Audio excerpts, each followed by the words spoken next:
Bilawal, thank you so much for joining us today and on this important lecture for our ex-president, Lady Margaret Hall Benazir Bhutto. And it's a proud moment for me to be hosting this lecture in my term. You touched on very important points, and you just said that Benazir Bhutto once said that democracy is the best revenge of all. And you touched on the decline of democracy in Pakistan, which the world agrees with. Many institutions, including the European Union, saw the elections in 2024, criticized them for the allegation of political engineering, electoral manipulation and suppression. You highlighted well and accepted already that the military has been accused of exerting undue influence over Pakistan's political landscape.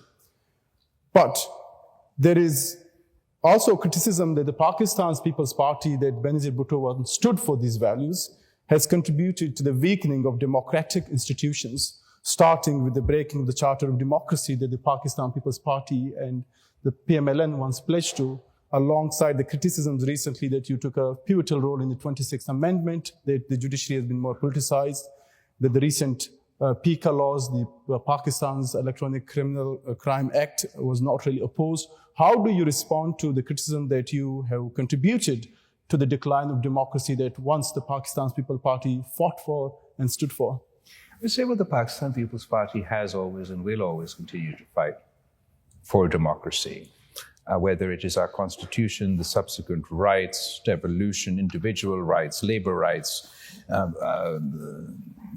agriculture workers' rights, minority rights, trans rights, every piece of legislation, politics, rights-based politics, constitution-based politics is done, championed, and protected by the People's Party.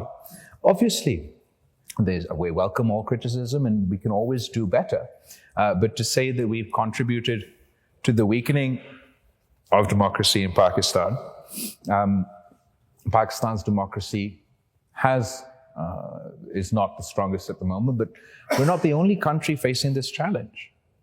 We're not a 200-year-old democracy or soon to be 300-year-old democracy like other countries who we've seen once challenged with populism and post-fact politics and post-shame politics and alternate reality politics. We've seen even well-founded institutions shake, well-established norms give way, and those challenges are there in Pakistan today.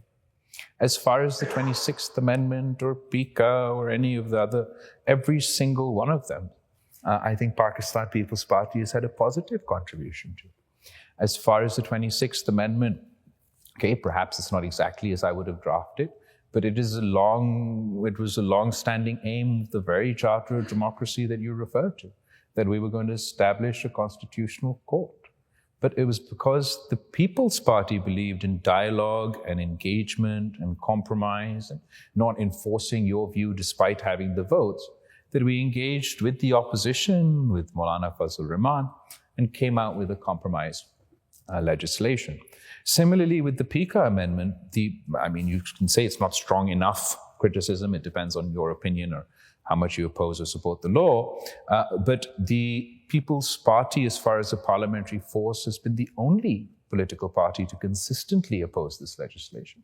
When it was first brought in during Imran Khan's time, or in fact during Nawaz Sharif III, Imran Khan, or his latest alteration, latest configuration that it's come out now, we've always engaged with the process and contributed through amendments and through our input to passing, which is not an ideal legislation, but a better legislation than initially proposed.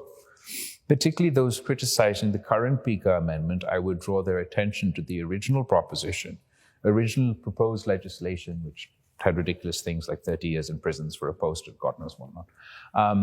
So that's how, at least for now, the People's Party and the current alignment of national politics, where we have the third largest number in the National Assembly.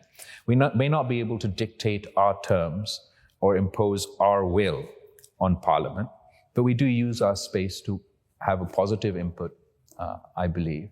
But what is that positive input for it to continue? There's a famous It takes two to tango, or dono haath se tali bajta hai. And sirf People's Party ka haath maujood hai. Sorry, I'm speaking in a language that nobody's going to understand.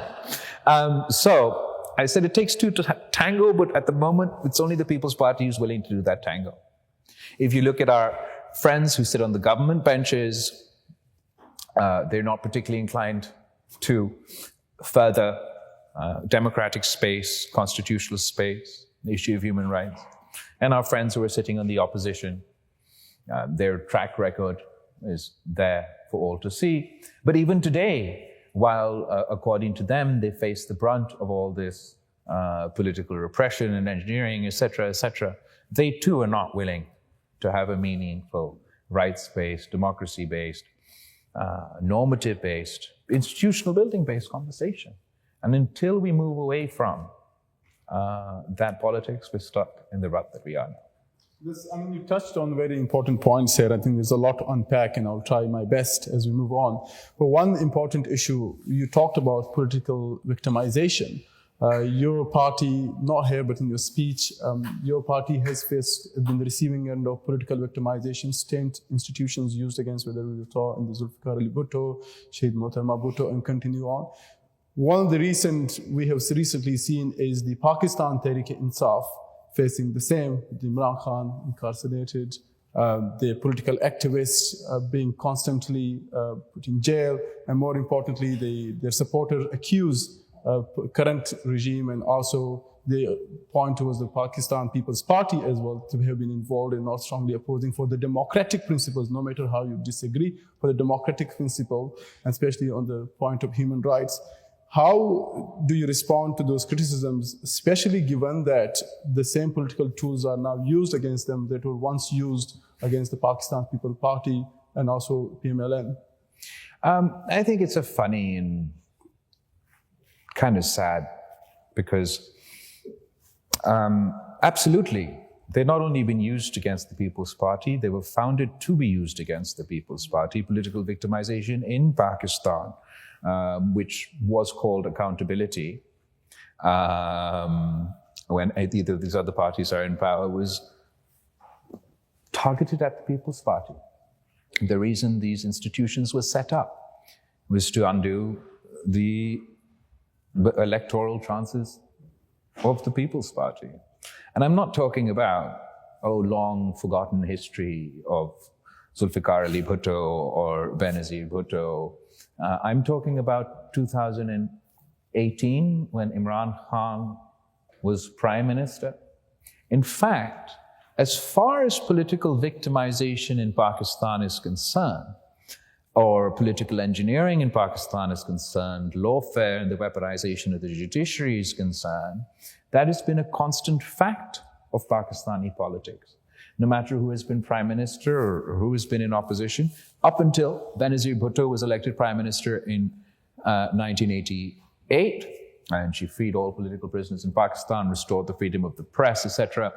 And when my father was elected for the first time as President of Pakistan in 2008 till 2013, and we were proud to say that Pakistan in that time did not have a single political prisoner. We didn't rely on political victimization.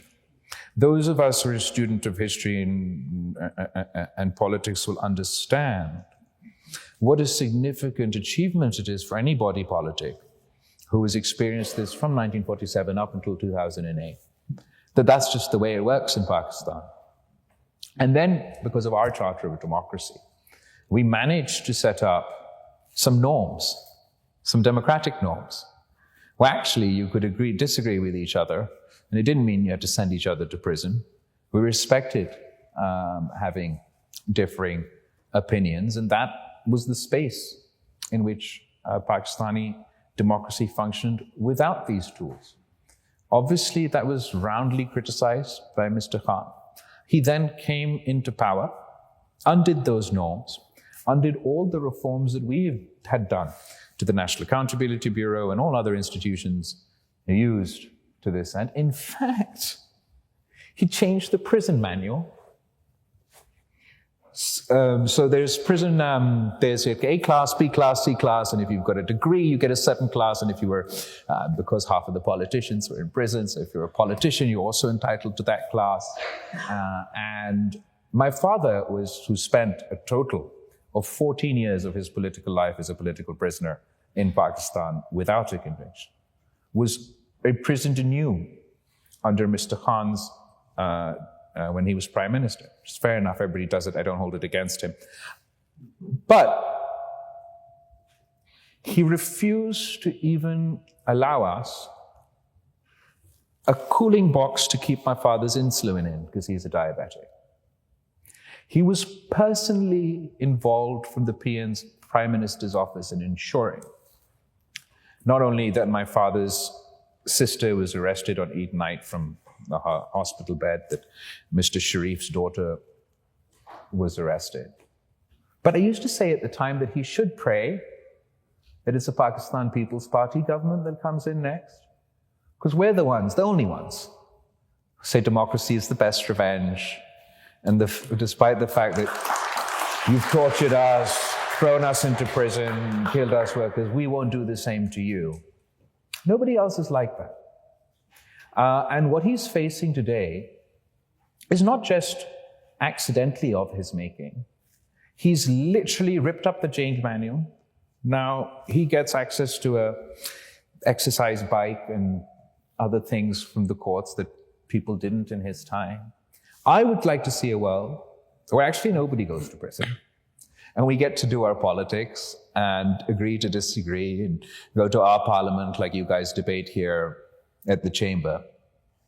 But it will require somebody else other than the Pakistan People's Party to take that stance. But as we stand today, does the Pakistan People's Party and yourself oppose the victimization of the Pakistan Tehreek-e-Insaf and their Imran Khan? We have constantly opposed the National Accountability Bureau, the institution used to investigate corruption in Pakistan, first deployed by Mr. Sharif and then Mr. Khan. We oppose the National Accountability Bureau today. We believe that these are draconian. The laws that they use to do accountability aren't effective in that means, but we believe in meaningful reform. I don't believe that Mr. Khan is opposed to political victimization. He's in favor of political victimization, he just doesn't want it to happen to him. I'm opposed to political victimization, full stop. I don't care that it happens to me because it has been happening to me and it will continue to happen within Pakistan. It's new for Mr. Khan. It's new for Mr. Khan because for 30 years, he was built up in Pakistani politics by the very military establishment that he criticizes today. He was in favor of the political victimization by Pervez Musharraf. He was in favor of political victimization when Nawaz Sharif won. And he's only not in favor of it when it comes to him. So moving on along victimization, another sector that is under threat is media freedom and press and free speech. We have seen that journalists being intimidated, abducted. A recent Human Rights Commission report highlights a worsening media climate since the ousting of the former Prime Minister Imran Khan in April 2022. The Human Rights Commission has reported the increasing use of the term software update. A euphemism reported they used to describe the abduction, interrogation, and coerced compliance of journalists and activists. And we spoke about PICA being one of those. And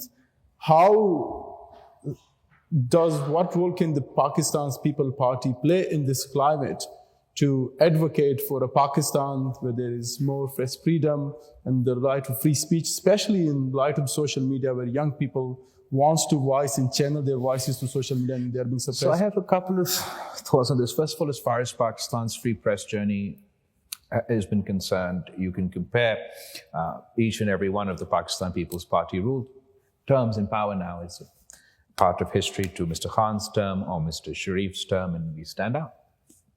Just as we don't have political prisoners, we didn't really care what the media said about us. They're sitting right there. They didn't say very nice things, but they had the freedom to say it. We have moved away from that as a society. And there's this urge to control, not only sort of the formal media, but the informal media, that's getting a little bit draconian, claustrophobic. But I think that there's the like sort of big D argument that obviously free press is important for every democratic society and etc. But there's also just the average citizen who's not political. They say our youth is politicized. A fraction of our youth is politicized. A majority of us are not so political. When you engage in political speech, you should have free speech. That's obviously restricted. What is happening now, and I think partly there's a generational disconnect where sort of the boomers in Islamabad don't quite get social media or how the digital age works. And what's happening is, as I said in my speech, of 60%, 65% of our population are under the age of 35, and you suddenly take 65% of your population's access to WhatsApp away, slow down their Netflix streaming or mess up their, I don't know, whatever else they're on. You're suddenly antagonizing 65% of your population. It stifles creativity. It stifles economic activity. So what we as the People's Party are focused at the moment is we want to apply a rights-based approach. And I'm actually currently campaigning for a digital Bill of Rights for Pakistan that would recognize access to internet, even protections from misinformation, all those other things, protections for your data, and a specific legislation that highlights exactly and protects exactly at least the certain fundamentals of the digital space that we're now increasingly engaged in. Is it going to fix everything? I don't think so, but I think we need to move away from the current, I have a problem, how do I control it approach through a more rights-based approach. That'll hopefully improve things a little bit. Ultimately, we just have to move away from this desire to control everything. The desire to control everyone's opinion, the desire to control everyone's tweet, the desire to control every headline. You can't conquer the media. You certainly can't conquer the digital media. So that is something that is the software update that we need in Islam. And I hope that the software update does come in literal sense. There are challenges, and you're right, that we need to allow people with the freedom of press, with free speech. Control doesn't work. However, there's always blame that political participation comes at the heart of it when certain forces want to bring these laws, because in the parliament, who sits are political representatives. Would you support a parliamentary commission to investigate then media suppression and state-backed intimidation and to find out what can be done in order to reverse these? Yeah, sure. Okay, wonderful. And then I want to move on to then, I think more specifically to Sindh and Balochistan. The Pakistan's People Party struggled to maintain a strong political foothold beyond Sindh and Balochistan, and I suppose there's a desire to expand to the national level. But I think it will all also depends on what their role or how their activities have been, performances in Sindh and Balochistan. So, for instance, between 1998 and 2023, Sindh and Balochistan were the only provinces where the share of out-of-school children increased. Sindh accounted for 25% of the national out-of-school population in 1998, a figure that has since risen to 31% in 2023. In healthcare, some progress has been made in expanding access and maternal child, but mortality rates in Sindh remain higher than those in Punjab and Khyber Pakhtunkhwa. So despite ruling Sindh for more than a decade and also being in Balochistan, why has the Pakistan's People's Party governance failed to address these crises? Thank you so much for your question. I think it's really good to have an opportunity to engage in subtopics.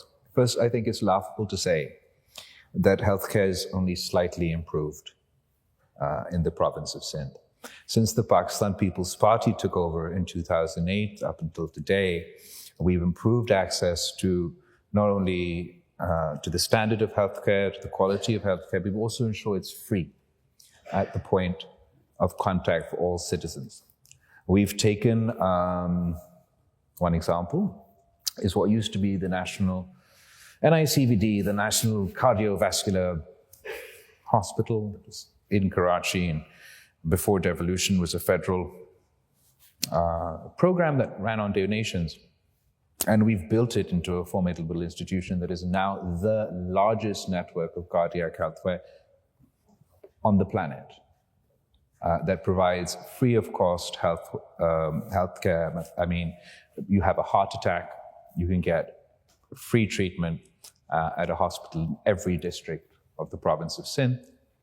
When we took over, there was nowhere to get a kidney transplant or a liver transplant in the province. Actually, in the country, you'd have to go to India. Now in Khairpur, in Gambhar, which is in the northern area of Sindh, you get free liver transplant, free kidney transplant, free a whole host of other tertiary care facilities, and not only Pakistanis from all over Pakistan, we even have international patients coming to our Karachi hospital and our government hospital to get their treatment. We've done the same with children's emergency care across the province. We're under our partnership with the Child Life Foundation. We've made access to children emergency care a priority. As far as the infant mortality rate is concerned, maternal mortality rate and infant mortality rate was not only the highest in Sindh, increasing the highest in Sindh up until 2013 when it's been on the decline. Fastest rate of decline is in Sindh, specifically as a result not only of the stuff you saw in Thar, but our various mother and child support programs. So now we actually outcompete all the other provinces, having originally come from a position where our infant mortality and our infant mortality and maternal mortality rate was higher than the rest. And we still aspire to provide free healthcare of international standards to the people of our province. That's not to say that we're fantastic, but by any measurement compared to any other government in our country or in our region on the healthcare front, we've been extremely successful. On education, even though we've drastically increased our spending on education from 2008 till 2000, well, now, the place where there's been a decrease in spending has been from the federal level that is completely cut off their support for the education sector, particularly, I mean, I know we'll talk about it, but for universities. And while the province of Sindh is the only one, the Chief Minister is sitting right there, to step in and fill that gap that was left behind by the federal government, other provinces, including KP and Punjab, don't do the same, which is why actually you have a crisis today, universities all across the countries. I wish actually we had a performance election, but don't seem to be moving in that direction. So I also want to touch in there on Balochistan. I'm from Balochistan. Yeah. You have current government in Balochistan. Yeah. The last time you were here in 2010 to 2013. There is political instability and crackdown on political dissent, and it has been rising. And there are serious concerns, especially with the Baloch Yakjati Committee and other right groups report an increase in enforced disappearance, suppression of peaceful activism. Additionally, allegations of electoral manipulation have fueled protests by Baloch and Pashtun nationalist parties as well as religious groups. Given these challenges, how does the Pakistan People Party plan to rebuild the national support base, and how do you respond to the criticism that your party faces in Balochistan as to what's happening in terms of the crackdown? Absolutely. I think the concerns are very legitimate, and the situation right now, not necessarily to do more with political stability, Balochistan of all things has been the more politically stable province of the rest, but security challenges, absolutely. And you'll be more aware about how pervasive the security threat in Balochistan has been and increasingly how it's getting worse. And unfortunately, what we've seen in Pakistan and what we've seen across the world is wherever there's a particularly acute security challenge, it creates space for, fair enough, legitimate counter-terrorist operations, but also within the mix of those legitimate counter-terrorist operations, you have a whole host of human rights abuses, etc., that are going on, have been going on, and Balochistan in particular has been on a slow boil for the longest time, so that it's particularly more acute there. I am proud of the work that the Pakistan People's Party has done in Balochistan in the past. I believe that we have delivered again. I'm not saying necessarily that we got the credit or it's appreciated or understood, but the achievement of the Pakistan People's Party as far as devolution is concerned, the new NFC award is concerned, Ghazi Hukuk-e-Balochistan is concerned, and a whole host of transformative changes that, fair enough, were in some cases followed through, in most cases were not followed through, are not only historic achievements. There is something that the great nationalist people who've taken up over after us, or the great federalist people who've taken over after us, or even the great Khan who took over after us, not one of them even scratch the surface as far as those transformative revolutionary changes are concerned. Obviously, those have to be taken forward. We don't. I was going to say we don't have the climate for that in Balochistan at the moment. We don't have the climate for that in Pakistan at the moment. And how do you see the solution to Balochistan crisis? What do you think the military, the political parties should do to take Balochistan on a path that is part of the larger Pakistan's consensus? Well, I think that what used to be confined as a Balochistan crisis is now a Pakistan crisis.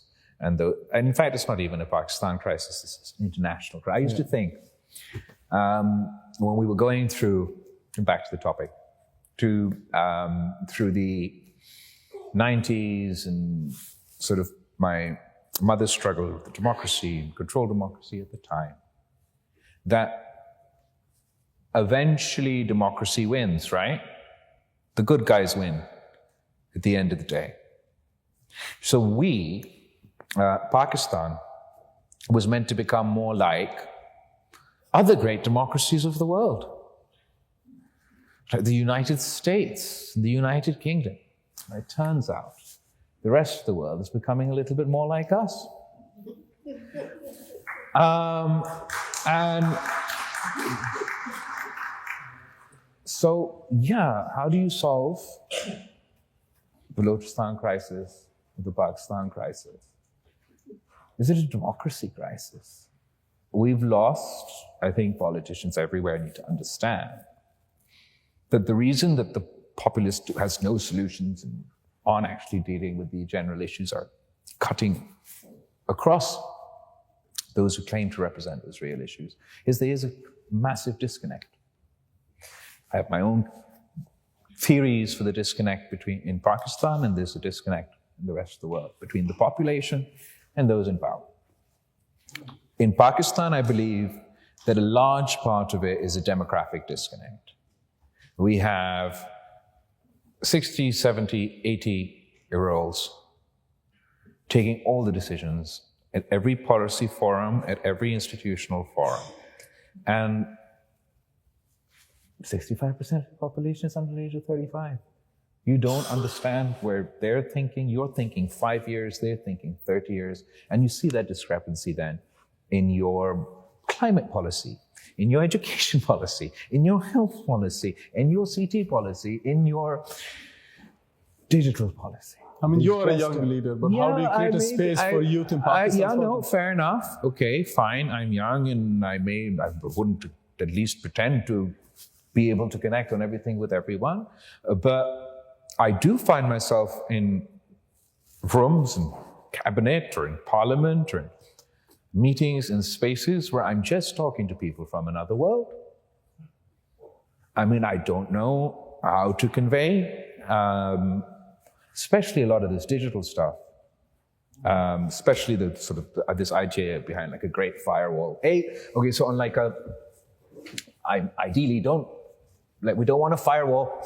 But if you're going to put up a firewall, then it, like a la the China firewall and give us like the great Pakistani firewall, then at least give us the digital infrastructure that China gives its citizens before it does all that control. When you make your economic policy and you're saying that we're aiming to make Pakistan a IT sector $1 trillion, and you shut off your infrastructure. So how do when you make... I want to push on one thing there. How do you create space for youth in the current environment? The current Prime Minister has the youth programs and a lot of youth initiatives trying to. So is that the way, or is there a better way to create space, especially on the political, or the tables, on the stakeholder tables? Of course, opportunity as far as economic opportunity, and whether it's the youth program or any of the other programs, those are all good things. But until you're willing to have not only a seat at the table, and let's break this down. It's not only a seat at the table in Parliament where you have very few. You're fair enough, there's me, what am I going to do alone? There's a couple of other people. The other people that are considered youth are grandparents themselves. But forget fair enough, right? So Parliament apparently, not our domain. Surely university is your domain, right? At the universities in Pakistan, the students are not allowed to unionize, but the teachers are allowed to unionize, the clerks are allowed to unionize, the staff is allowed to unionize. The only people that you don't want to listen to an opinion from are the students that the university is meant to be teaching. So you see this reflected at all levels in Pakistani society, and maybe it passed in the past, where younger people are expected to be in their place and do what they're told. But now the youth are a majority, not a minority of our population anymore. Either you meet their aspirations, which are normal aspirations that allow the youth all over the world, which is employment, which is education, which is creating those opportunities, or you're going to see the discontent that you see manifest today, either in urban middle class, like uppity parties, or the more rights-based separatist nationalist-leaning groups, or whatever. It's going to manifest in various ways until you get a seat at the table everywhere from your university to the Houses of Parliament. I'm conscious of the time, and I want to of the fact there's no heating in and here, it's and cold I'm from the desert. I imagine it's cold here as well, and you're not climatized yet, but I do want to touch on one final question on the foreign policy. Given that you were the former foreign minister of Pakistan, you touch on the international arena as democracy is going in a different direction as well. The United States has recently imposed sanctions on 4 Pakistani entities linked to the missiles development. The government has condemned these sanctions as biased. First, how do you see this as an indication of worsening US-Pakistan relationship? And more importantly, given Pakistan's relationship with China, should Pakistan decisively align with China, or can it still maintain the balanced approach?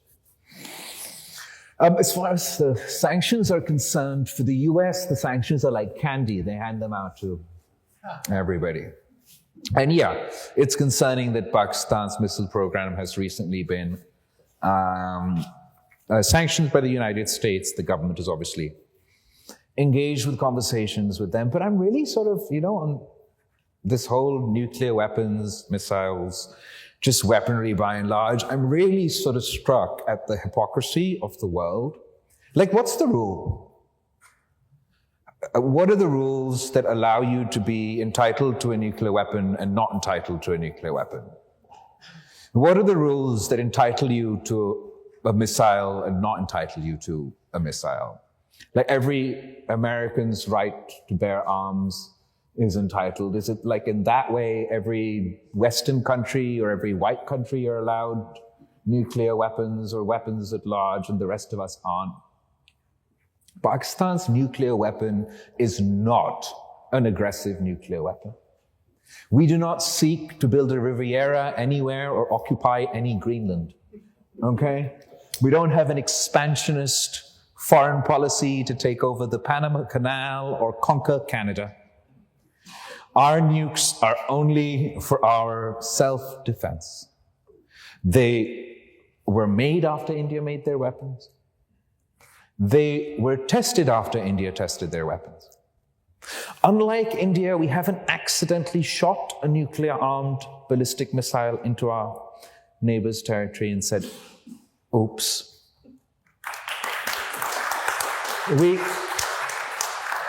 And you're right, we are sanctioned. So I feel that all Pakistanis are of the view that our nuclear capability, when all the strings that come attached with that, is part of our self-defense. If there was even a leeway or a sliver of doubt, go ask Zelensky how he feels now that Ukraine lost their nuclear weapons. The level of hypocrisy, particularly from the United States in their world policing these days, makes one want to take these sanctions with a little bit of a pinch of salt, but obviously you can't. They're a serious challenge to Pakistan's national security. I think we're in a safe place to say that whatever our capacity is today, we'll jealously guard. And as far as future capacity is concerned, fair enough, that can be open to a diplomatic conversation. But a broader conversation needs to happen, like who has the right to defend themselves? Are we going to watch as the international community turns India into the net security provider of the region, as they pummel billions of dollars in arms sales to India? Are we just going to sit on our hands and wait for us to become Ukraine? I don't think so. So we're going to jealously guard our nuclear weapons, our ballistic weapon program. I'm glad you asked the question, and keep an eye out in case they try and make us the next WMDs. We do have nukes, we have the missiles, no one, I think, doubts that. But as far as these sanctions are concerned, I think there are more productive ways to engage in this conversation. A proper international rules-based order that accounts for all of these things, I think, are what is in Pakistan's interest and everybody else's interest. Well, Bilawal, this is all the time we had today. Thank you so much for joining us. Thank you. Absolute privilege. Sorry, I was late.